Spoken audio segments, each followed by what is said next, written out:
আন্তর্জাতিক বাজারে জ্বালানি তেলের দাম নিয়ে অস্থিরতার পরও উত্তোলন বাড়াতে নারাজ ওপেক ও রাশিয়া। দাম বেড়েছে পাকিস্তানেও। জলবায়ু সংকট মোকাবেলায় জরুরি ব্যবস্থা নেওয়ার দাবিতে দেশে দেশে বিক্ষোভ। গ্লাসগোয় লাখো মানুষের ঢল। সম্মিলিত পদক্ষেপ দাবি। ভারী তুষারপাতে বিপর্যস্ত চীনের বেশ কয়েকটি প্রদেশ। তাপমাত্রা নামল 10 ডিগ্রি। ভারতের দিল্লিতে বায়ু দূষণে দৃষ্টিসীমা কমে আসায় বাড়ছে দুর্ঘটনার শঙ্কা।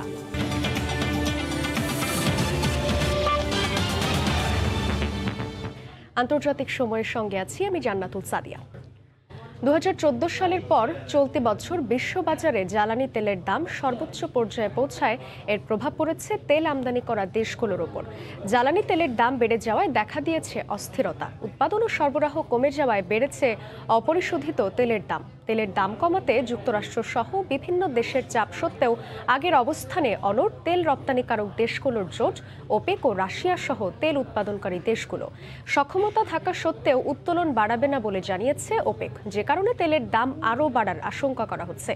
যদিও বিশ্বের অন্যান্য দেশের তুলনায় বাংলাদেশে পেট্রোল পণ্যের দাম এখনও অনেক কম। অস্থির আন্তর্জাতিক জ্বালানি তেলের বাজার। মূল কারণ হিসেবে উত্তোলন ও সরবরাহকেই দায়ী করছে প্রতিষ্ঠানগুলো। Algeria, Iraq, Iran, Kuwait, Saudi Arab, Qatar, Libya, সংযুক্ত আরব আমিরাত সহ 15টি তেল রপ্তানিকারক দেশের জোট ওপেক ও রাশিয়ার পাশাপাশি তেল সরবরাহকারী দেশগুলো উত্তোলন সক্ষমতা বাড়াতে নারাজ। যুক্তরাষ্ট্র, জাপান সহ বিভিন্ন দেশ ওপেক ও তেল উৎপাদনকারী দেশগুলোকে চাপ দিয়ে আসলেও আপাতত তেল উৎপাদন বাড়াতে চায় না জোটটি। গেল কয়েক বছর ধরে তেলের বাজারে যখন মন্দা চলছিল, তখন করোনার কারণে গেল বছর এপ্রিলে হঠাৎ করে জ্বালানি তেলের দাম -$37 নেমে যায়। করোনার ধকল সামলিয়ে গেল বছরের শেষ দিকে যখন দেশগুলো ঘুরে দাঁড়াচ্ছিল, তখন আবারও বেড়ে যায় তেলের দাম। ওপেকের মতে আন্তর্জাতিক বাজারে তেলের দাম বৃদ্ধির চেয়ে চাহিদা ও সেই অনুযায়ী যোগানই গুরুত্বপূর্ণ। যুক্তরাষ্ট্রে বর্তমানে ডিজেল লিটার প্রতি প্রায় $1 বা বাংলাদেশি টাকায় প্রায় 85 টাকা। ভারতে যেটির দাম বাংলাদেশি টাকায় 100 টাকার উপরে। ইউরোপের দেশগুলোতে ডিজেল লিটার প্রতি বিক্রি হচ্ছে 117 টাকার উপরে। আন্তর্জাতিক বাজারে বর্তমানে অপরিশোধিত তেলের দাম ব্যারেল প্রতি $81 বেশি। ওপেক ও তেল রপ্তানিকারক দেশগুলো সরবরাহ না বাড়ালে আগামী বছরের জুন নাগাদ এটি $120 ছাড়িয়ে যেতে পারে বলে আশঙ্কা করছেন বিশ্লেষকরা। ওমর ইনান, সময় সংবাদ। ভারী তুষারপাতে বিপর্যস্ত হয়ে পড়েছে চীনের বেশ কয়েকটি প্রদেশের জনজীবন। কোনো কোনো স্থানে 24 ঘন্টার ব্যবধানে তাপমাত্রা 10 ডিগ্রি সেলসিয়াস পর্যন্ত কমে গেছে। রাজধানী বেইজিংয়ে স্থানীয় সময় শনিবার থেকে শুরু হওয়া তুষারপাতে চরম দুর্ভোগে পড়েছেন বাসিন্দারা। আবহাওয়া অফিস জানিয়েছে 10 থেকে 15 সেন্টিমিটার পর্যন্ত তুষারে তলিয়ে যেতে পারে রাস্তাঘাট। দৃশ্যটি চীনের উত্তরাঞ্চলের। রাতভর ভারী তুষারপাতে ঢেকে গেছে পুরো অঞ্চল। এরই মধ্যে -10 ডিগ্রি সেলসিয়াসে নেমে গেছে তাপমাত্রা। আবহাওয়া বিভাগ বলছে তাপমাত্রা -18 ডিগ্রি সেলসিয়াসে নেমে যাওয়ার সম্ভাবনা রয়েছে বেশ কয়েকটি প্রদেশে। রাস্তায় তুষারের স্তর জমে গিয়ে ব্যাহত হচ্ছে যান চলাচল। বন্ধ করে দেয়া হয়েছে কয়েকটি এক্সপ্রেসওয়ে। বাতিল করা হয়েছে বেশ কয়েকটি স্থানীয় ফ্লাইট। এতে বিপাকে পড়েছেন স্থানীয় বাসিন্দারা। রাস্তা থেকে তুষার সরাতে কাজ করে যাচ্ছে ট্রাফিক বিভাগ। এরই মধ্যে নিয়োজিত করা হয়েছে বিশেষ গাড়ি। চীনের উত্তরাঞ্চলীয় লিয়াওনিং প্রদেশে তুষারপাত ও তীব্র বাতাসের কারণে ইয়েলো এবং গ্রিন ওয়ার্নিং জারি করা হয়েছে। একই সঙ্গে নিজেদের নিরাপত্তায় পর্যটকদের প্রয়োজনীয় পদক্ষেপ গ্রহণের অনুরোধ জানানো হয়েছে।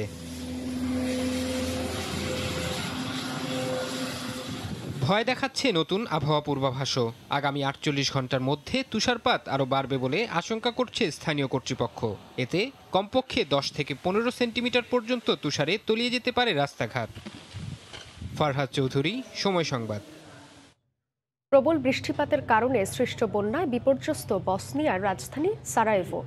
বন্যার পানিতে তলিয়ে গেছে শত শত ঘরবাড়ি, রাস্তাঘাট সহ অন্যান্য স্থাপনা। শুক্রবার থেকে শুরু হওয়া বৃষ্টিপাতে বেড়েই চলেছে শহরটির দক্ষিণাঞ্চলের নদ নদীর পানি। শনিবার নদীর পানি এলাকায় ঢুকে পড়লে বিপাকে পড়েন সাধারণ মানুষ।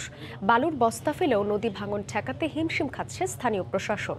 এদিকে অব্যাহত বৃষ্টিতে বিদ্যুৎ বিচ্ছিন্ন হয়ে পড়েছে রাজধানীর অসংখ্য এলাকা। পরিস্থিতি মোকাবেলায় সরকার কাজ করে যাচ্ছে বলে জানিয়েছে স্থানীয় প্রশাসন। ইতোমধ্যে আশপাশের এলাকা থেকে কয়েকশো মানুষকে নিরাপদ আশ্রয়ে সরিয়ে নেওয়া হয়েছে। জলবায়ু সংকট মোকাবেলায় জরুরি পদক্ষেপ নেওয়ার দাবিতে বিক্ষোভে উত্তাল বিশ্বের বিভিন্ন দেশ। স্কটল্যান্ডের গ্লাসগোয় ইতিহাসের অন্যতম বড় বিক্ষোভ হয়েছে। বৃষ্টি ও বৈরী আবহাওয়ার মধ্যেও কর্মসূচিতে অংশ নেন লক্ষাধিক মানুষ। বৈশ্বিক উষ্ণতা রোধে সম্মিলিত পদক্ষেপ নেওয়ার দাবিতে বিক্ষোভ হয়েছে যুক্তরাজ্য, ফ্রান্স, নেদারল্যান্ডস, পোল্যান্ড, তুরস্ক সহ বিভিন্ন দেশে। গ্লাসগোর রাস্তায় লাখো মানুষের ঢল, সবার কণ্ঠে একই দাবি, বাঁচাতে হবে ধরিত্রীকে, কমাতে হবে কার্বন নিঃসরণ। আন্দোলনকারীদের দাবি, জলবায়ু সংকটের জন্য দায়ী পুঁজিবাদ, তাই পরিবেশ রক্ষার জন্য চাই সমাজতন্ত্র। বৃষ্টি বাধা উপেক্ষা করেই সংকট মোকাবিলায় সবাইকে পথে নামার দাবি। আন্দোলনকারীরা বলেন, বৈশ্বিক উষ্ণতা কৃষিজমি ধ্বংস করে খাদ্য নিরাপত্তাকে ফেলছে হুমকির মুখে। COP26 সম্মেলনে বিশ্ব নেতারা নানা প্রতিশ্রুতি দিলেও জরুরি পদক্ষেপ নেয়ার ঘাটতি রয়েছে। ক্ষতিগ্রস্ত দরিদ্র দেশগুলোর জন্য জরুরি পদক্ষেপ নেয়ার দাবি তাদের। জলবায়ুর জন্য ন্যায় বিচার প্রতিষ্ঠায় আন্দোলন আরও শক্তিশালী করতে হবে। সেদিন খুব বেশি দূরে নয়, অস্তিত্ব রক্ষায় কোনো বাধাই মানব না।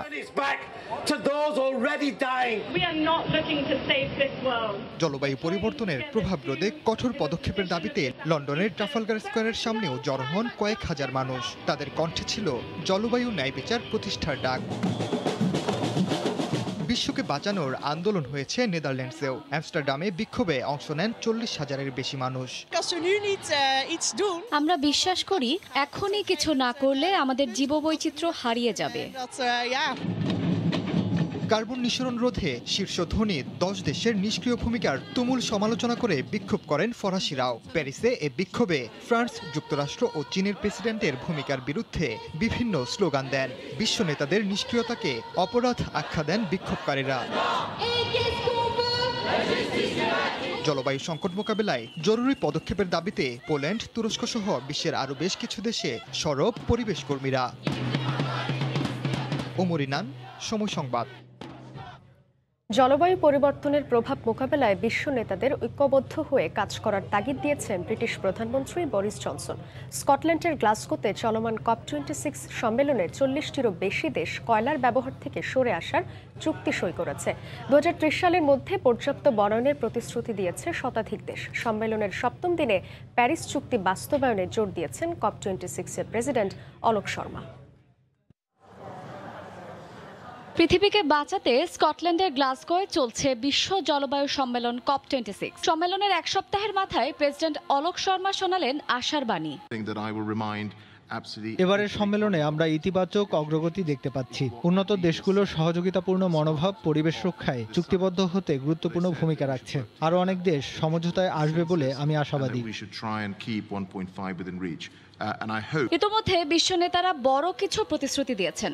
এর মধ্যে রয়েছে পর্যাপ্ত বনায়ন, কার্বন নিঃসরণ কমানো সহ গুরুত্বপূর্ণ কিছু বিষয়। বার্তা সংস্থা বিবিসির বরাতে জানা গেছে 40টিরও বেশি দেশ 2050 সালের মধ্যে কয়লার ব্যবহার কমিয়ে আনতে প্রতিশ্রুতি দিয়েছে। এছাড়াও 2030 সালের মধ্যে বন উজাড় বন্ধে চুক্তি স্বাক্ষর করেছে শতাধিক দেশ।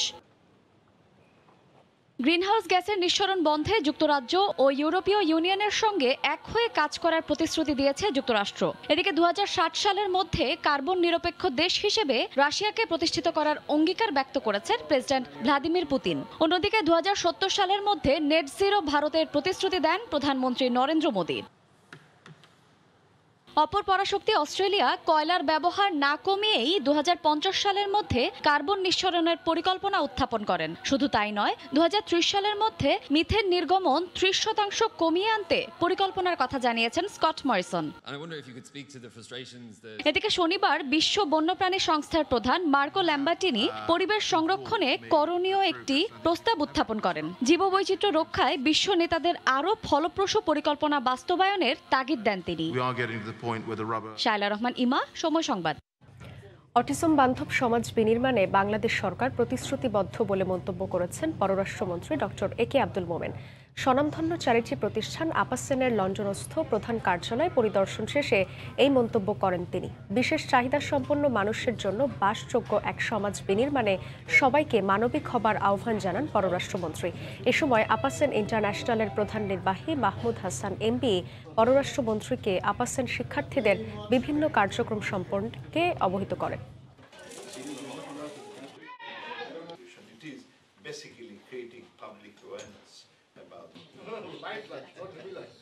So autism is not a disease, it's a very special.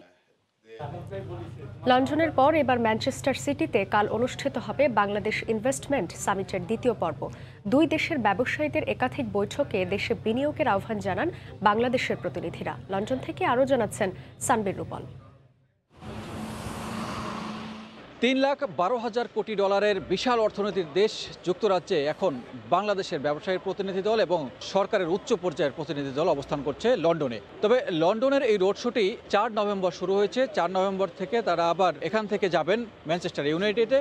সেখানে 8 নভেম্বর আরেকটি রোড শো অনুষ্ঠিত হবে। সেখানেও এই প্রবাসী বিনিয়োগকারী এবং যুক্তরাজ্যের যে বিনিয়োগকারী আছেন সেই প্রাতিষ্ঠানিক বিনিয়োগকারীদের জন্য তারা বাংলাদেশের উন্নয়নের চিত্র তুলে ধরবেন এবং সেখানেও বিনিয়োগের আহ্বান জানাবেন।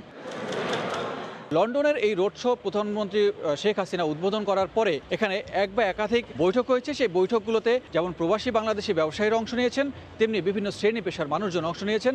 এখানের যে chamber of commerce of industry আছে তাদের ব্যবসায়ীরাও অংশ নিয়েছেন। তারা যে বিষয়টি বলছে সেটি হচ্ছে বাংলাদেশের সেই সম্ভাবনার যে চিত্র, সেই চিত্র দেখে তারা মুগ্ধ হয়েছেন, পাশাপাশি বাংলাদেশের বিনিয়োগেও আকৃষ্ট হয়েছেন। তবে প্রবাসী বাংলাদেশি যারা আছেন তারা বলছেন যে তারা যেভাবে বাংলাদেশের অর্থনীতির চাকা সচল রাখার জন্য রেমিটেন্স পাঠাচ্ছেন, পাশাপাশি যুক্তরাজ্যের বাজারকে দখল করার জন্য তারা বাংলাদেশ থেকে পণ্য আনছেন, তেমনি বাংলাদেশেও তারা বিনিয়োগ করতে আগ্রহ প্রকাশ করছেন। বাংলাদেশের যে বিনিয়োগকারীরা আছেন তারা বলছেন যে শুধুমাত্র বিনিয়োগকারীদের আকৃষ্ট করলে হবে না, বাংলাদেশের যে অবকাঠামো উন্নয়ন আছে চলমান, সেই চলমান অবকাঠামো উন্নয়নগুলোকে খুব দ্রুত শেষ করতে হবে। পাশাপাশি বিনিয়োগের জন্য যে অবস্থাটি তৈরি হয়েছে সেই অবস্থাটি যাতে আরও ত্বরান্বিত হয় এবং একজন বিনিয়োগকারী যাতে সুষ্ঠুভাবে খুব কম সময়ে তারা বিনিয়োগ করতে পারেন এবং তাদের প্রফিট বা তাদের লাভের অংশটি সেটি তুলে নিতে পারেন, সেরকম ব্যবস্থা নিতেও তারা আহ্বান জানিয়েছেন। সানবীর রূপল, সময় সংবাদ, লন্ডন, যুক্তরাজ্য। করোনার বিধিনিষেধে শিথিলতা আসার পর থেকে স্বাভাবিক হচ্ছে সুইডেনের জনজীবন। দেশটিতে কর্মসংস্থান বাড়ার পাশাপাশি অনেক প্রবাসী বাংলাদেশে খুলেছেন নিজেদের ব্যবসা প্রতিষ্ঠান। সুইডেন থেকে শফিউল আলমের রিপোর্ট। সুইডেনে করোনা সংক্রমণের শুরু থেকেই ব্যবসা বাণিজ্যে নেমে আসে স্থবিরতা। অনেক প্রবাসী বাংলাদেশি ব্যবসা বাণিজ্য শুরু করার কথা চিন্তা করলেও করোনা পরিস্থিতি স্বাভাবিক হওয়ার অপেক্ষায় ছিলেন। সম্প্রতি করোনা পরিস্থিতি উন্নতি হওয়া এবং বহির্বিশ্বের সাথে যোগাযোগ বাড়ায় সুইডেনে কর্মচাঞ্চল্য বেড়েছে বহুগুণ। আর তাই এই সময়টায় নিজেদের ব্যবসা প্রতিষ্ঠান খুলে বসেছেন অনেক প্রবাসী বাংলাদেশি। আমার ইচ্ছা ছিল আমার দেশীয় প্রোডাক্টের একটা দোকান দিব স্টকহোমে, তো করোনার কারণে হয়ে ওঠে নাই। তো এখন একটু ভালোর পথে যাওয়ার কারণে আমি এই দোকানটা ওপেন করছি। এখন আস্তে আস্তে যেহেতু করোনা ভাইরাসটা শেষ হয়ে গেছে বা সুইডেনের চলাচলটা একদম নর্মাল হয়ে গেছে, এর জন্য আমরা এখন ভাবলাম আমরা আমাদের ব্যবসাটা রান করি। এদিকে ইউরোপের বাইরের নাগরিকদের সুইডেন ভ্রমণ নিষেধাজ্ঞার মেয়াদ আগামী 31 জানুয়ারি পর্যন্ত বলবৎ আছে। তবে যুক্তরাষ্ট্র থেকে দ্বিতীয় ডোজ ভ্যাকসিন নেওয়া যে কেউ সুইডেন ভ্রমণ করতে পারবেন। শফিউল আলম, সময় সংবাদ, সুইডেন। জানিয়ে দিচ্ছি আন্তর্জাতিক সময়ের শিরোনামগুলো। আন্তর্জাতিক বাজারে জ্বালানি তেলের দাম নিয়ে অস্থিরতার পরও উত্তোলন বাড়াতে নারাজ ওপেক ও রাশিয়া। দাম বেড়েছে পাকিস্তানেও।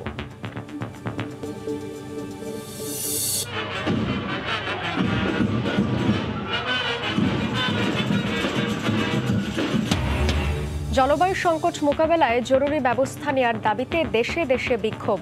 গ্লাসগোয় লাখো মানুষের ঢল, সম্মিলিত পদক্ষেপ দাবি।